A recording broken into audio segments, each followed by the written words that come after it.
Bienvenidos y bienvenidas a su programa Monseñor Romero y la misión del Evangelio. Un programa que lleva dos objetivos: conocer a Monseñor Romero y estudiar la Sagrada Escritura con un juicio crítico desde la teología de la liberación. Cada día tendremos un encuentro con Monseñor Romero y con el Dios de Jesús.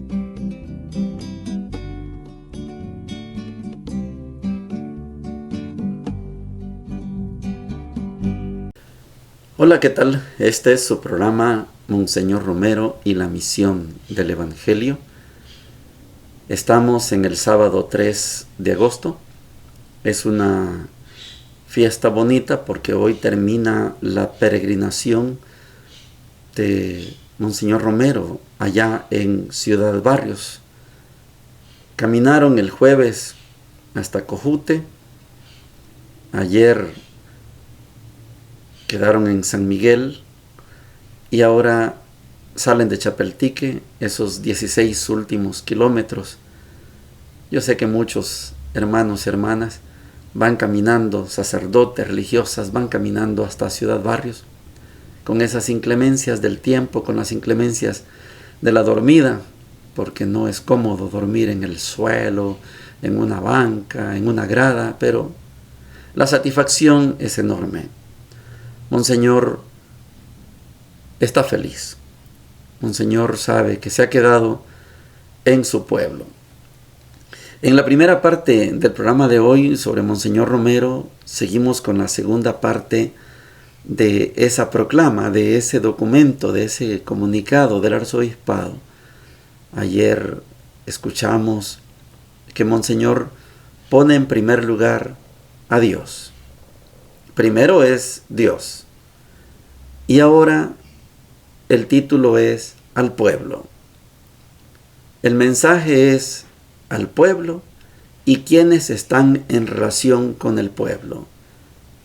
Las organizaciones político-populares, si dicen que están con el pueblo, cordura, tranquilidad. No provoquemos para que no haya más mártires, dice Monseñor. A la empresa privada, al poder económico, tranquilos. Acepten que necesitamos un cambio en el país. Mañana, primero Dios, vamos a escuchar lo que Monseñor le va a decir al nuevo gobierno. Estas palabras que vamos a escuchar ahora, las escuchamos ayer y las que vamos a escuchar mañana, son palabras de un profeta, de un verdadero analista de la realidad, de alguien que está consciente cómo está el pueblo. Porque sabe cómo está el pueblo. Sabe también cómo están las organizaciones, sabe cómo está la Fuerza Armada, sabe cómo está el gobierno, sabe cómo está la empresa privada. Esto es ser un profeta. Oigamos a Monseñor. Al pueblo. Después de dirigirse a Dios, nuestra palabra, que es palabra de pastor, se dirige al pueblo como un llamado a la cordura y una promesa de servicio. Comprendemos que la paciencia de este pueblo nuestro tan sufrido está agotándose y tememos que la expectativa creada por la insurrección militar pueda resolverse en peligrosa impaciencia o degenerar en nuevas violencias. Tanto más que de este pueblo han salido innumerables mártires y héroes que son el testimonio dramático de estos últimos años de pesadilla. Sin embargo, en la hora decisiva que estamos viviendo, queremos exhortar a nuestro pueblo a la prudencia, porque es de prudente observar y esperar antes de juzgar y actuar. Una actitud impaciente y violenta sería tan culpable e injusta como la opresión y represión en que nuestra pobre patria ha estado sumergida. Nuestro llamado se dirige también a quienes, por defender injustamente sus intereses y privilegios económicos, sociales y políticos, han sido culpables de tanto malestar y violencia. Permítanos recordarles que la justicia y la voz de los pobres debe ser escuchada por ellos, como la misma causa del Señor que llama a conversión y que ha de ser juez de todos los hombres. A quienes militan dentro de los partidos o de las organizaciones políticas populares, queremos invitarles a demostrar verdadera madurez política, flexibilidad y capacidad de diálogo. Solo así podrá el pueblo estar seguro de que les inspira de verdad el verdadero bien de la patria. El fanatismo o idolatría de su propio partido u organización sería hoy más que nunca un grave pecado contra el bien común. La crisis que está tratando de superar el país no la puede resolver un grupo solo. Tiene que ser obra de todos. Todo el pueblo debe, por tanto, construir la plataforma común de su propia justicia como base de su fraternidad. Nuestro mensaje es no solo un llamado a la cordura, sino también una promesa. La Iglesia se compromete una vez más a seguir prestando su servicio desinteresado en favor del pueblo. La nueva coyuntura del país no cambia en nada esta voluntad de servicio. Fue este sincero deseo de servir y defender al pueblo el que llevó a la Iglesia a entrar en conflicto con el anterior gobierno. Por tanto, dicho conflicto solo podrá resolverse cuando tengamos un gobierno que sea también servidor del pueblo.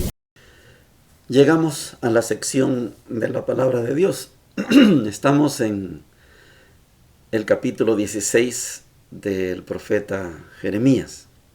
Yo les recomendaba ayer que ojalá pudiéramos leer todo el capítulo para ver cómo termina la suerte de Jeremías, porque el que se mete a profeta, el que es llamado a ser profeta, debe pagar las consecuencias.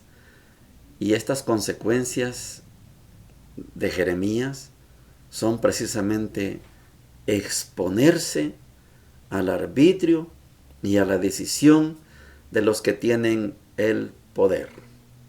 Esto es lo que estudiamos el día de hoy del profeta Jeremías, capítulo 26, versículos del 11 al 16 y el versículo 24. Dice lo siguiente: En aquellos días, los sacerdotes y los profetas dijeron a los magistrados y a la gente: Este hombre es reo de muerte, pues ha profetizado contra esta ciudad, como lo han podido oír ustedes mismos. Jeremías respondió a los magistrados y a todos los presentes: El Señor me ha enviado a profetizar contra este templo y esta ciudad todo lo que acaban de oír. Ahora bien, si enmiendan su conducta y sus acciones y escuchan la voz del Señor su Dios, el Señor se arrepentirá de la amenaza que ha pronunciado contra ustedes. Yo, por mi parte, estoy en sus manos. Hagan de mí lo que mejor les parezca, pero sépanlo bien. Si me matan, se harán responsables de sangre inocente que caerá sobre ustedes, sobre esta ciudad y sobre sus habitantes, porque es cierto que el Señor me ha enviado para que les comunique personalmente estas palabras. Los magistrados del pueblo dijeron a los sacerdotes y a los profetas: Este hombre no es reo de muerte, pues nos ha hablado en nombre del Señor nuestro Dios.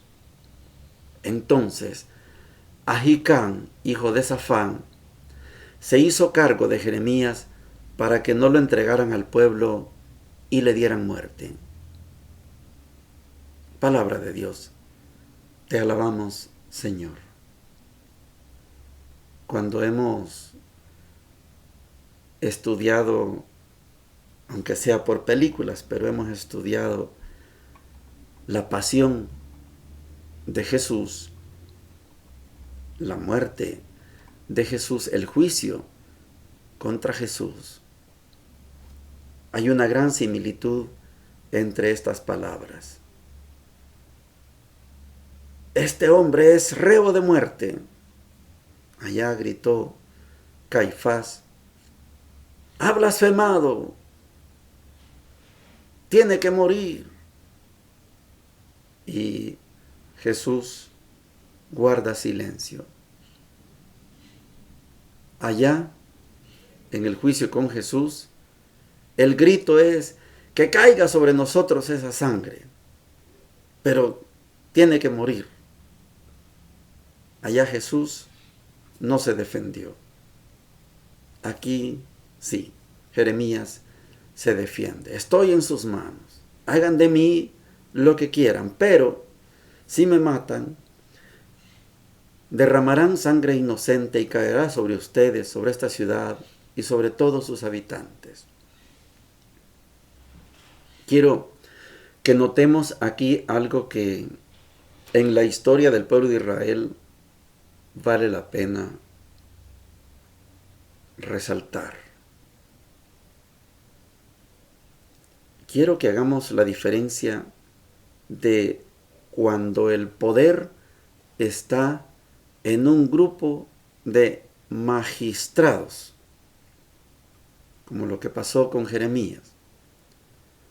Los sacerdotes y los profetas, ya les decía ayer la explicación de esos falsos profetas, profetas de la corte, ellos declaran reo de muerte a Jeremías, pero lo llevan ante los magistrados. Y los magistrados escuchan a unos, escuchan a otros y toman una decisión. Este hombre no es reo de muerte. Habló el magisterio, hablaron los magistrados. En la historia del Antiguo Testamento hay un periodo de gobierno, hay un periodo de sistema político que se llama jueces. El último juez fue Samuel. Samuel fue llamado de niño. Su mamá, Ana, le rogaba a Dios tener un niño para consagrarlo. Dios se lo concede y se lo entrega a Elí, el sacerdote que cuida el templo. Y Elí cuida del niño Samuel. Samuel tiene un llamado. Samuel, Samuel, aquí estoy, le dice a Elí. No, muchacho, vete a dormir 3 veces. Y le dice Elí, si te vuelven a llamar, si vuelves a escuchar esa voz, di esta expresión: aquí está el Señor, tu siervo te escucha. Samuel, desde niño, fue convertido en juez. Y por lo mismo, Samuel fue el primer profeta. Ese periodo de los jueces, en mi opinión, es el mejor sistema político que ha tenido Israel. Y ustedes y yo podremos imaginarnos si en vez de tener reyes, primeros ministros o presidentes, ¿qué tal si estuviéramos en manos de jueces? Jueces que son las personas más virtuosas, las más prudentes, las más justas, como estos magistrados que declaran inocente a Jeremías. Jueces como aquellos que cuando acusaban a Susana de que se había acostado con un muchacho en el jardín y era falso, y descubrieron, gracias a Daniel, muchachito Daniel, cómo fue que prepararon ellos la trampa. Si hubiera en nuestro ambiente ese tipo de magisterio, ese tipo de jueces, voy a reírme un poco, no como el Tribunal o el Consejo Nacional Electoral de Venezuela. No, estoy hablando de otra cosa.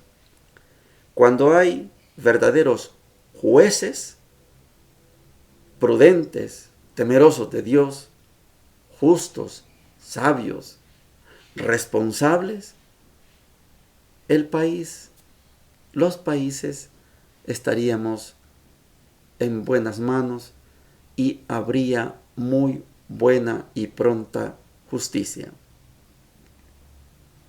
Pero desde que el poder coordina, domina, somete, entonces se acaba la situación, se transforma la situación.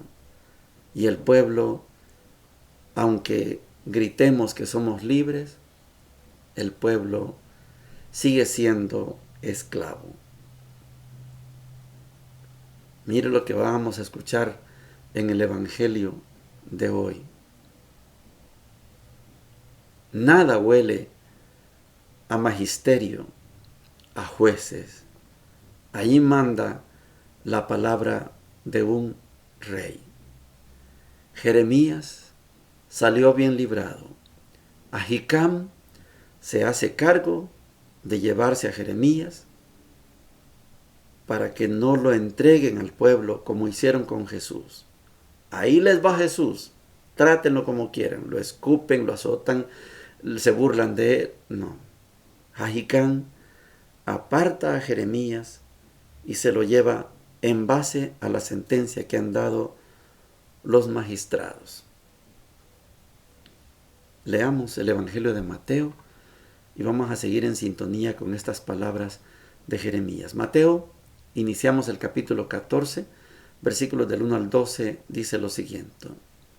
La fama de Jesús llegó a oídos del tetrarca Herodes, y él dijo a sus allegados: Este es Juan el Bautista, ha resucitado de entre los muertos, y por eso se manifiestan en él poderes milagrosos.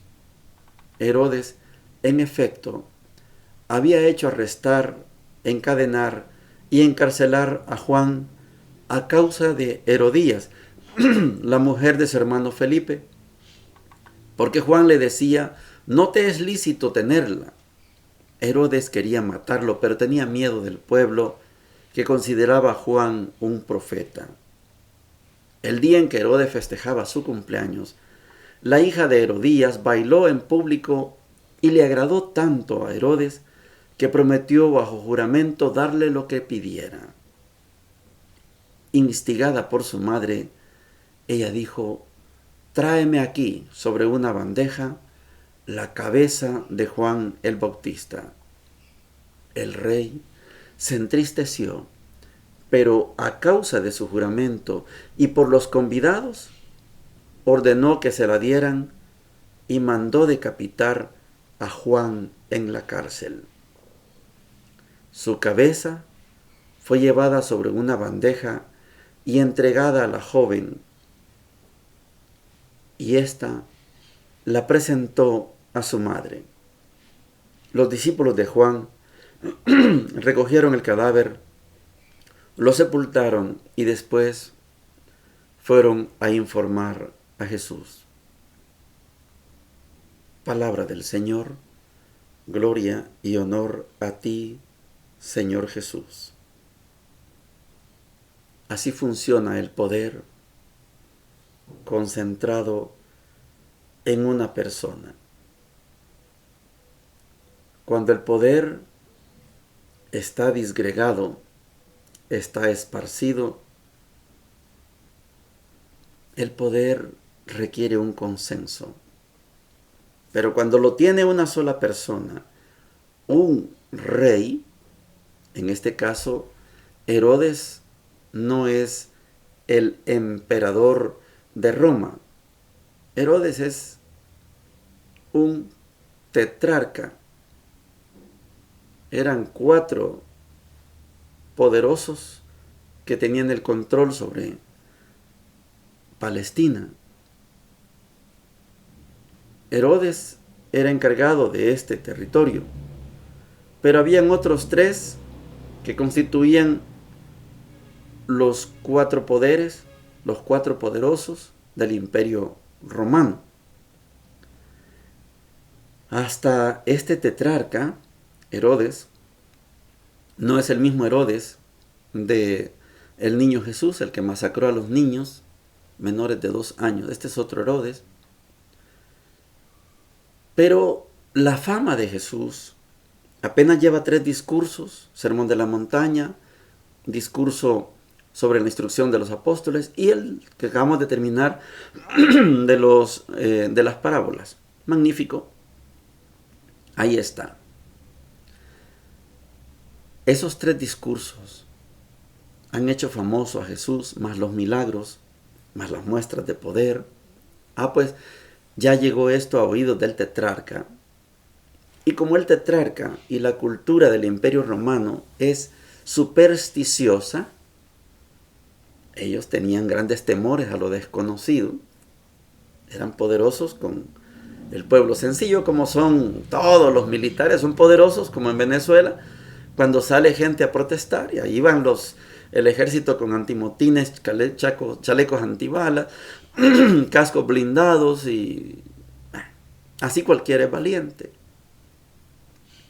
Así eran los romanos, valientes contra el pueblo. Pero como son supersticiosos, son temerosos a lo desconocido. Y Herodes, tetrarca, con todo el poder que tiene, de Jesús, piensa que es Juan el Bautista, al que él mató, al que le mandó a cortar la cabeza. Tiene miedo de que haya resucitado Juan. Esta superstición provoca que él tenga un temor, y al hablar de Jesús, al oír hablar de Jesús, cree que es Juan el que ha resucitado. La expresión en la traducción de la Biblia no es tanto la resurrección como la de Jesús, sino alguien que, aunque le cortó la cabeza, la superstición dice que la cabeza se junta otra vez con el cuerpo y entonces ahí anda otra vez Juan Bautista, no logré matarlo. Esa es la superstición. No sé si ustedes han escuchado eso, que dicen que el coral, cuando le pega ya un machetazo, lo parte en 2, dice que el coral sigue brincando, brincando, y después se vuelve a pegar y se une y sigue viviendo. Hay supersticiones como estas. Herodes, el tetrarca Herodes, celebraba su cumpleaños, y la hija de Herodías, Salomé, bailó también, que él quedó contento, y frente a los convidados le dice: pídeme lo que quieras. Y ese pídeme lo que quieras, en otro evangelio dice: así sea la mitad de mi reino. Cuando un rey ofrece la mitad de su reino, está proponiendo matrimonio. Soy marido de tu mamá, pero si tú quieres, puedo ser tu marido y te doy la mitad de mi reino. Esa es una promesa en público. La hija, en otro evangelio, habla de que va y habla. ¿Qué le pido? Pídele la cabeza de Juan el Bautista. Lo hizo, y aquí está en la bandeja la cabeza de Juan el Bautista. Juan no tuvo la suerte de Jeremías. Juan corrió la misma suerte que Jesús. Había un poder instituido, y ese poder instituido fue el que lo derribó, el que le cortó la cabeza. Allá Jeremías contó con un magisterio, con unos magistrados que dijeron: este no es reo de muerte. Aquí no hubo quien lo defendiera. Aquí el poder está concentrado en un rey, en un tetrarca, y Juan no tiene defensa. Juan está encarcelado, y el trato es entre el tetrarca Herodes y la niña bailarina. Entre ellos dos van a decidir la muerte o la vida de Juan el Bautista. La niña bailarina pidió la cabeza de Juan y el poder, el tetrarca Herodes, decide cumplir su juramento. Te daré lo que me pidas. Ah, ¿me pides la cabeza de Juan Bautista? Pues te la doy. Así funciona el poder. Cuando el poder está concentrado, el poder arrasa según su juramento.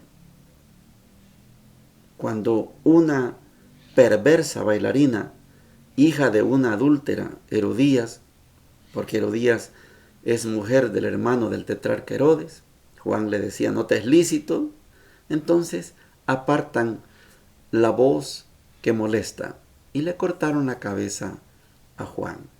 Así funciona el poder. Así acabaron con la vida de Juan Bautista, el primer profeta después de 400 años de silencio profético. Hasta ahí llegó Juan el Bautista. Y ahora Herodes, tetrarca, tiene el temor de que haya vuelto a la vida Juan el Bautista. Vamos a seguir acompañando a Jesús en este recorrido, ya fuera de los 3 primeros discursos. Vamos a tener el capítulo 14, 15, 16 y cuando lleguemos al 18 tendremos el discurso sobre la comunidad. Bendiciones para todos y para todas. Hemos presentado Monseñor Romero y la misión del Evangelio. Hasta la próxima.